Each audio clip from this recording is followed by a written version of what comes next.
Hey, welcome back, everybody. It's Friday. It's 1 o'clock. That must mean you found the last word. A Chrisman Commentary Weekly Extravaganza. Kobe, happy Friday. KP, it's getting to be a happy Friday. It's super happy. Super happy. There you go. What is going on? Oh, it's the Catalina wine. Catalina. It's a Catalina happy. I love it. That's it. Well, I love it. What's up, guys? Kobe, BV, what's going on? KP, how you doing? How's everybody doing? Friday fun day. Friday fun day. We are here. We Friday made fun it. house. It's sunny. We're getting 70 degree weather in Southern California. Days are getting longer. Rates are low. Spring purchase season is already kicking in. Best January since COVID. Yeah. Let's go. New Fed chair. So much to celebrate. Yeah. Let's get into it. New Fed chair, right? The overnight news. Trump is officially nominated one of the Kevins, right? And so we've got that process that'll kick off. I did want to I wanted to kick into that one. So I don't know if you guys saw this one yet, but Senator Tom Tillis, actually Thom, who calls themselves Thom? It's the old English way. Does he go by Thom? I don't know. Or is it just a shortened Thomas? It just says, I'm reading it and it says Thom, and it's confusing to me. So I'm sorry. Sorry, Thom, Thomas, whatever you go by. I think Thom. He's an English lord. Yes. Well, Thom took to the Twitter sphere and pretty much said he would not support, right? So we're already kind of see the standoff, and it'll just be interesting to see how this thing all plays out. But he said I'm not supporting anyone until you guys clear up this $3 billion fraud, waste, and abuse bill. $3 billion for a building with taxpayer money. Right. I mean, man, there sure is a lot of grandstanding going on in DC. Yeah. I want to know how many luxury suites that $3 billion comes with for that building. Well, where are they going to hide the gold? You don't even have any left after you build that. Yeah. That's the point. That's the genius. Yeah, we have a lot of gold. It's mostly in Fort Knox, allegedly. Yeah, lots of things being called to question. Independence of the Fed. Is this just a puppet for the administration? I mean, if everyone just takes a step back, it's still a committee. Yeah. It's a committee filled with a bunch of economists that all think the same way over years. And by the way, Warsh is one of them. Right. So if you look at all of his comments back when he was a Fed governor, he's an inflation hawk. So I don't know if you can change a leopard spots, but he's not going to just cut, to change his mind on how the Fed should operate once he's been a speaking professor over the years since he's no longer been on the board. He actually resigned over $600 billion in quantitative easing back in 2011 because he was afraid of inflation then when unemployment was at 10%. So I mean, this is, and we had negative inflation at that point. So, and I saw your video last night about negative inflation, so we can talk about that for a moment. But this is a guy who has, completely changed his colors, and it's been 15 years, so there's something to be said about responding to different times. But one has to question if he changed his colors because he believes the times have changed or because he was trying to land a job. I think he's just trying to land the job, and just trying to. I think I have a good read on how the Trump administration operates. I would not be surprised if he ultimately doesn't get the job. This could be just a test balloon. Let's throw it out there. This is who we're going with. And if everyone's like, absolutely not, this is horrible, stupid pick, dude, you're wrong. You picked the wrong person. And, he could pull it back. I mean, how many, whether it's the head of the CFPB or OMB or FHFA, or how many people ultimately got swapped out when they were first tagged to take a position, and then you see that maybe they have a tough time getting, pushed through Congress.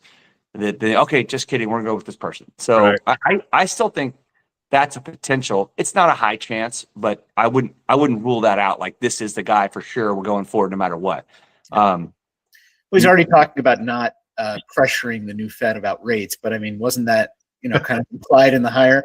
There's the other direction that it goes is that he hires somebody, gives them the job, and then turns tail on them down the road, which is what happened with Powell. So remains to be seen, but those are generally the two paths. Well, so let's touch on that point a little more. So the Fed has to make a decision at times which is unfavorable. Mm-hmm. And so you would think that the president would want to distance themselves and go, well, hey, I'm not the bad cop here. They're the ones raising rates because inflation is bad, which they're going to have to do at some point. We may get 2 more cuts ultimately, maybe 3 through 27, depending on where neutral is and how labor does. But at some point, they're going to have to reverse and raise it. And that would likely be after the midterm, so then maybe this administration doesn't care. But at some point, the Fed is going to have to do something that is against everything this president has said he wants done. And so now he's tied to this pick. And again, it's a committee. It's not up to one person. And if Chair Powell stays on past May as a governor, he's going to be, maybe a thorn in the side and say, well, we need rates. Inflation's, Powell is obsessed with not becoming, the chair that let inflation get away. So I don't see any more cuts for sure until Powell's gone, unless labor continues to weaken. If we see a 4.5% unemployment rate, so I don't know why the president wants to be so tied to this pick and to this Fed. I think it's to his advantage when the Fed has to do something that is unfavorable, Right. to say, hey man, they're independent. Like they're independent. It's a committee. My hands are tied. And so it seems like he's tying himself more tightly to the belt of someone that he's picking, and he's not always going to get what he wants, no matter. When has he ever tied himself to a pick, though? I mean, a lot of people forget, including the president, that Powell was his pick. This is not somebody that remains tied to a pick if it doesn't go his way. And that spans across his administration. Agreed. But then he, trying to fire Lisa Cook, put Mirren in there, who said 50 bips cut every time. Although I think yesterday or 2 days ago, he only said 25. Yeah. So he is tied. He is trying to influence this board. Yeah. And so, times have changed, and, his number one thing is like, we pay too much interest on our national debt, and we need to cut rates to get that bill down. And they're just not doing it at his pace and his speed and when he wants. And so if he thinks putting Warsh in is, he could have put in Waller, who was one of only 2 dissenters on the last meeting, next to Mirren. And so, at least Waller is there, and he's been saying cut. Right. So everything I've read from both sides of the aisle, and economists and analysts and everyone else, this is their least favorite of the 4. They actually like Kevin Hassett more than this guy. Yeah. So I was a Waller and Reader guy personally, but again, and just let me just add one last thing. It doesn't matter. The market tells the Fed what to do. That's right.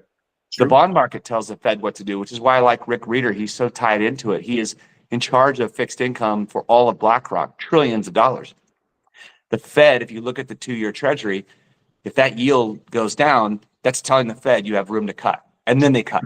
So the market always leads the Fed anyway. So all this is kind of a red herring. But it's fun news to wake up to on a Friday morning. Yeah, right? It is. And we know there are different ways that to get where we want to go. There's the break the economy method, or there's the lower the interest rates. There's the hawkish and dovish method. So the economy does lead them, but they also provide that guidance that does have consequences down the road. So I think there's a lot to be watching out for here, including what his first statements are in terms of how he's asserting his independence, and then how he interacts with his boss over the next few months. I think all of that's super interesting. Yeah, and I think KP's point that this may be the first of a couple that we see insert it in here. Well, We've definitely seen weather balloons from the administration on just about everything. No question. every new Fed chair gets tested by the market.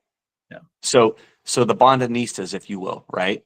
I mean, they're in control, right? When I die, I want to come back as a bond trader, right? That's the famous quote from the dude from Louisiana that got Clinton elected. His name escapes me, but Carb. yeah, Carville, yeah. Yeah. So they're going to test him, and as they should. I mean, Chair Powell, I think, has done a good job. And could he have cut sooner? Could he have raised sooner when they started raising? Yes. But that's not their model. They want to make sure that once they start a train in motion, that like it's going to keep going. And when he started cutting, it did a 50 basis point cut, the first cut right out the chute. So what I'll say is we're at 106% debt to GDP. So we spend more than we take in. Our fiscal house, which is controlled only by Congress, is not in order. And a day of reckoning will come. And no party seems to want to spend less. This party, at least, is saying, hey, we're going to grow our way out of it. We're going to get tariff revenue to pay down the debt. And that's the only progress we've ever made on the debt since Clinton was in office. So, we need the dollar to be strong. We need to be the reserve currency of the world. And it still looks like that's going to be the case. But there's a point, if we don't grow our way out of it, if we don't curb our spending, there will come a point when, everyone's going to be freaking out. Right. And whoever's in office is going to lose in a landslide on their midterm because you're going to have to raise the retirement age by a couple of years. You're going to have to, you think we're deporting a lot now. I mean, I think there's only been 2 million people deported in a year, if that's the number. 3 million, 8 million, 9 million, 10 million, 11 million, every party, every president, Clinton, Bush, Obama, they've all deported people when we're broke. And I'm just going to say we're broke. People don't like to hear that, but we are. We spend more than we take in, and there's no end in sight. So how do you cut back your budget? Mass layoffs. Mass layoffs. The government is leading the way in layoffs. Yeah. So in the Powell press conference, he said the government has been cutting jobs, white collar still adding jobs, net. We're losing 22,000 jobs a month. That's not a healthy economy.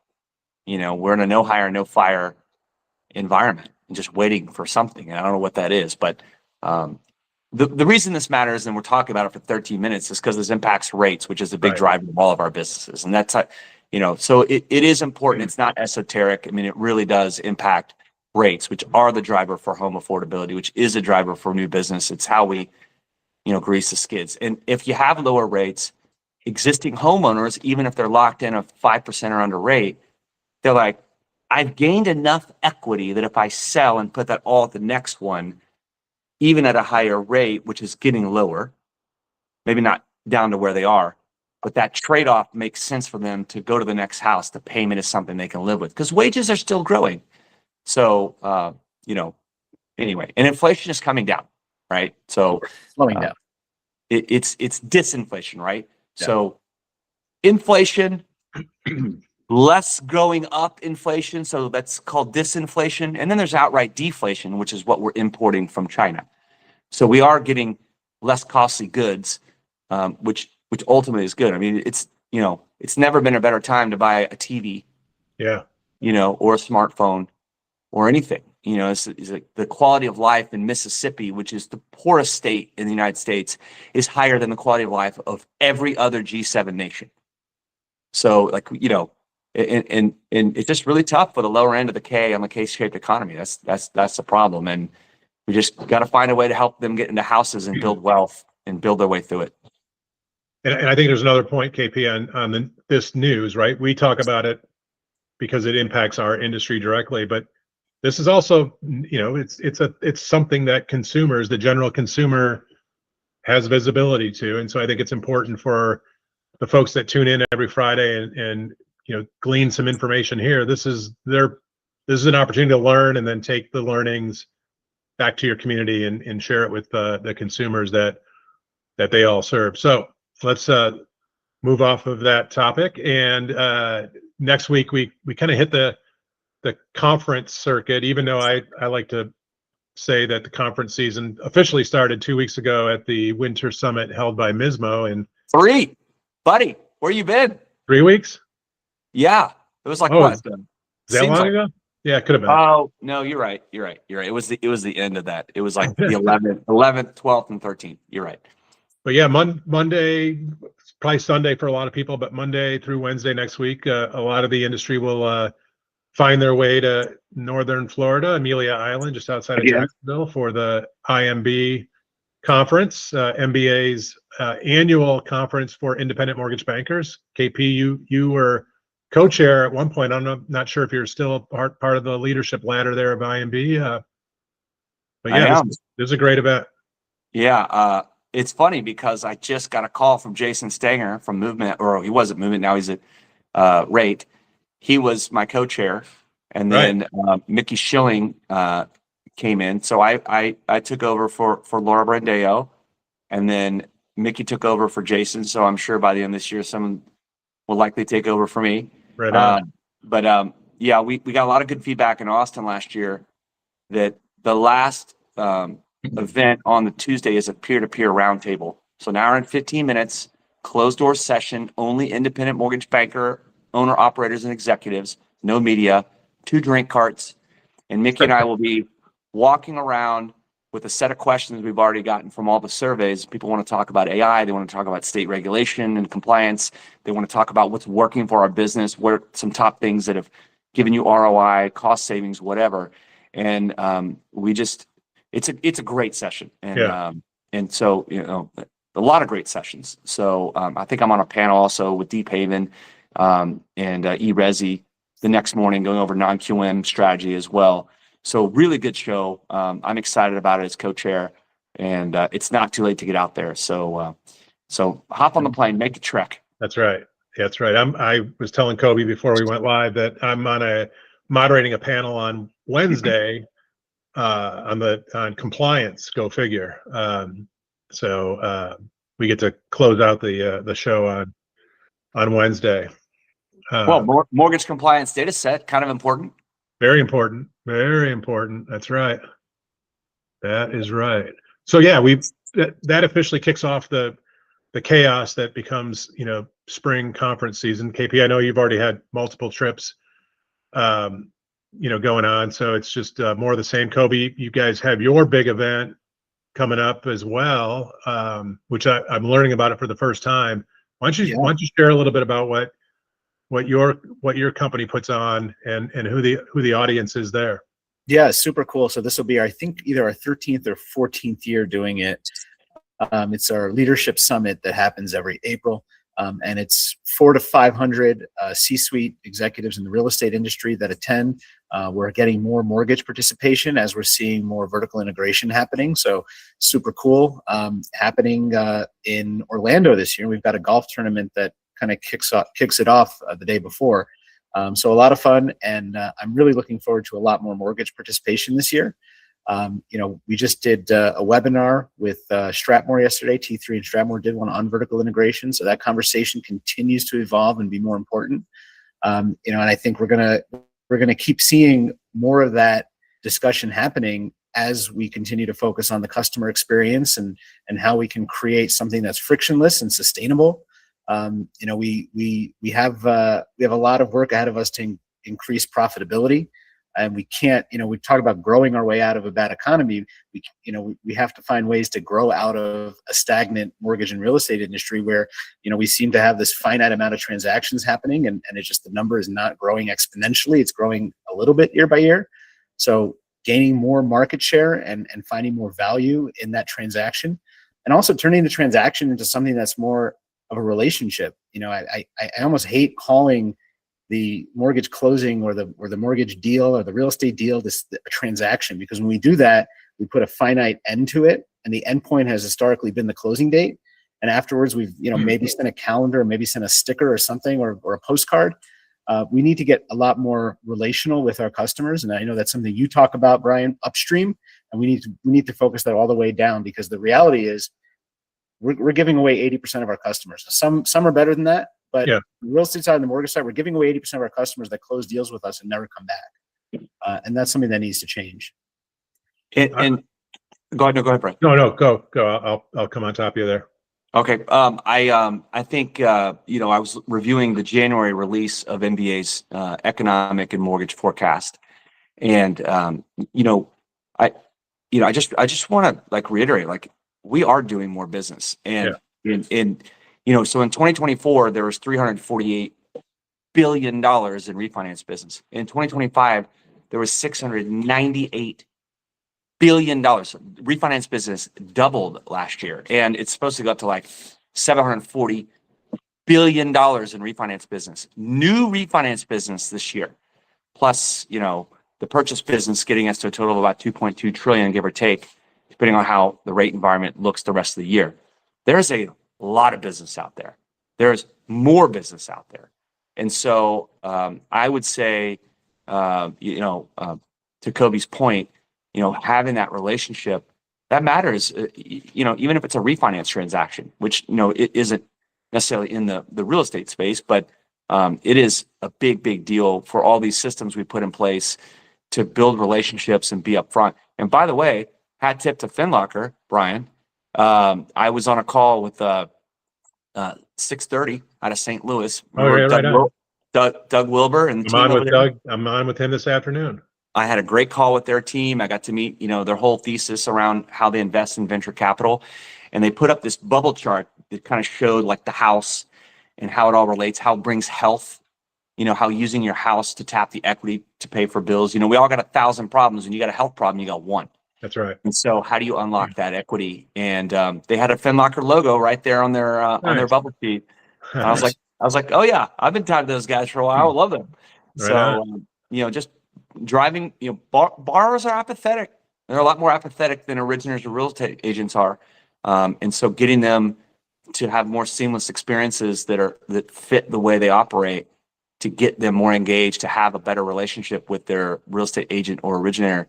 That's something everyone continues to circle their tech wagons around, and just try and, be more personalized, other than just sending a drip email. Right. So, I just got off a call with all of our managers in our retail channel. We're rolling out AI voice virtual assistant inside our CRM, and getting more at bats, getting more phone calls, getting more, conversion. It's a brave new world, but same as it ever was. You just got to get in front of the client. Yeah, Kobe, I was going to ask you around a couple questions related to the vertical integration, because it's a very, very timely topic. We had the news earlier this week of this class action lawsuit, and it doesn't matter who it is against. To me, I think it's worth the conversation of the topic itself, because we do talk a lot about the value and the power of vertical integration, but then yet you see this news, and does it scare a segment of the market away from doing something? I'm just curious if you guys kind of are having any, if that changes any discussions, or does it just kind of force you to think a little bit more strategic? Yeah, look, there's two areas where, if you're a mortgage lender, you need to be concerned. You need to be concerned from a compliance and regulatory standpoint, right? Especially if we're thinking about, all right, we have a currently defanged CFPB, and is more of the regulatory discipline and enforcement going to now come from the states? That's something that we need to think about. Where is that going to come from? And at what point is the pendulum going to swing back to where the CFPB is fully fanged, if that's the opposite of defanged, right? And it's going to happen.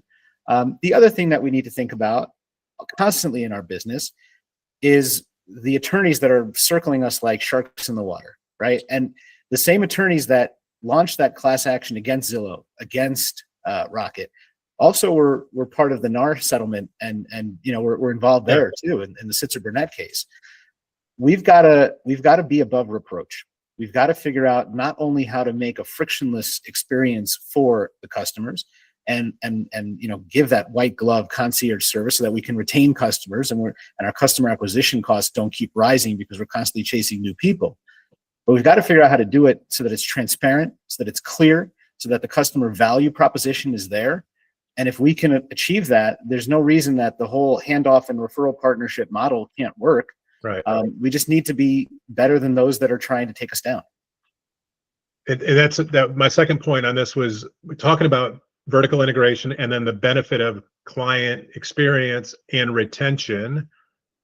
It totally makes sense to me that if you have a really solid strategy around that vertical integration, that those refinance transactions that may happen between a traditional real estate transaction are just ways to add value to that relationship, such that maybe it's 4 or 5 years down the road and someone's moving up or buying a second home because of this ongoing relationship where value has been provided now in the form of refinances. They're thinking about that partnership, that entity. And so that, in this case, that real estate entity is getting another at bat because of the value created in the interim through those refinance transactions. So I think there's just ways to be thinking about this. And I love how you put it, Kobe. It's all about really, if you can win at the point of customer experience, then you've given yourself the right to compete for their next deal, right? If you're just like everybody else, then you get what you deserve, and you get 1 out of 10 back or 2 out of 10 back, whatever the number is. Yeah, we tend to forget that the customer's not trying to get a mortgage, and they're not trying to have a real estate agent experience. They're trying to buy a home. Mm-hmm. And we need to be cognizant of that when we think about the customer experience. And loan officers serving as kind of this incubator for the customer, where we're saying, all right, if there's a refinance opportunity, we're going to reach out to them. Ultimately, we're going to steer this lead back to you, the real estate agent, when they're ready to buy, sell, or do something else. That's, the top loan officers and the best lenders, they figured that out, right? They do that. But we need to do that on a more institutional level and as more of a as a North Star for our industry in terms of how we think about the customer.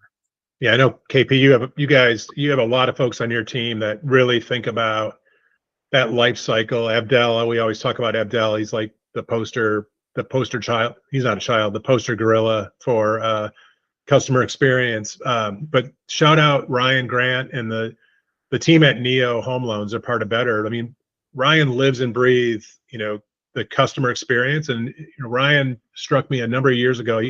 He talked about the relationship starts at the closing of a transaction, and his mindset is that the mortgage advisor starts a 30-year relationship at closing. We know it's never going to be a 30-year relationship, but that's the mindset is when you start, you've earned the transaction. Now you begin the relationship for the next, N years in terms of helping them manage that asset. That's that largest asset in their portfolio in a lot of cases. Yeah, and these lawsuits, when I see them, what I basically see is a regulator or a lawyer looking for the biggest balance sheet to go attack. Absolutely. But I mean, if you step back, I mean, when you talk about steering, I mean, in its purest form, if someone goes to Zillow or someone goes to Redfin, I mean, the company that owns it, don't they own the right to say you're on my tech? Right. I want the loan. You don't have to or go at to least my a tech. chance, right? Yeah, you have to go to my tech, and so, but where does it end? I'm your servicer. I own all the liability if you default. So I earn the right to try and refinance you and get your payment down. Well, how about the builders? You're a builder. Yeah. You only get incentives from me for free flooring and tile if you do a mortgage with me. Yeah. It's all steering in its purest form, is it not? So when I see these lawsuits, I see money grabs. Yep. I don't see like these lawyers being pure and going, you're not doing right by the consumer. So, right. They're just looking for money and they're taking an angle at it. And unfortunately, they'll probably get a settlement out of the deal. Absolutely, they will. Or 2 settlements. There's 2 against Zillow. They'll get 2 settlements there. Yeah. Yeah, because at some point it just needs to go away. It just becomes a nuisance for the logo, right? So, and they don't want us talking about it on this show, for example. Right? No, nobody wants anything. No one wants to show up on the last word Fridays at 1 p.m. Eastern. Well, I mean, guys, I know. I kind of gave Zillow a little love. Like, hey, you built an awesome website. You deserve a crack at it. Absolutely. I mean, the bar doesn't have a gun. The bar doesn't have a gun in their head. Go search somewhere else. Well, I think that's the issue. The issue is that realtor does. That's the problem, and that's the part that you need to iron out. Yeah, when what you never see in any of these lawsuits is like a side-by-side comparison of the financials of the transaction. Show me in the case of this rocket suit, the combined cost of what the consumer paid in real estate commissions plus what they paid, for the mortgage that they received, right? And then compare that to the standard, whatever the standard is. And Well, I don't know, guys. to your point, Kobe, I mean, that realtor needs to do a better job of locking arms with the local originator and winning local. There you go. Provide the value that keeps them off a funnel that they lose the business. Great. So, and I know you have a lot of strategies and ways that you guys help real estate agents do just that. Well, guys, we made it to the bottom of the hour. My calendar is telling me that I'm going to be late for my next meeting. Totally worth it. Totally worth it. Always. Great to be here with you guys. Thank you to the audience for spending a little bit of your afternoon with us. And we'll be back here next Friday. The three of us will be here. Christy will be joining us. I think Christy's also going to be at IMB. So we should have a pretty good summation of our experience next week at Amelia Island. You're going to get driving down the road, KP. I think I'm, although I may be able to just hang up and then hit the road, but I have to get down to San Diego next Friday. So anyway, good to see you guys. Cheers. See y'all.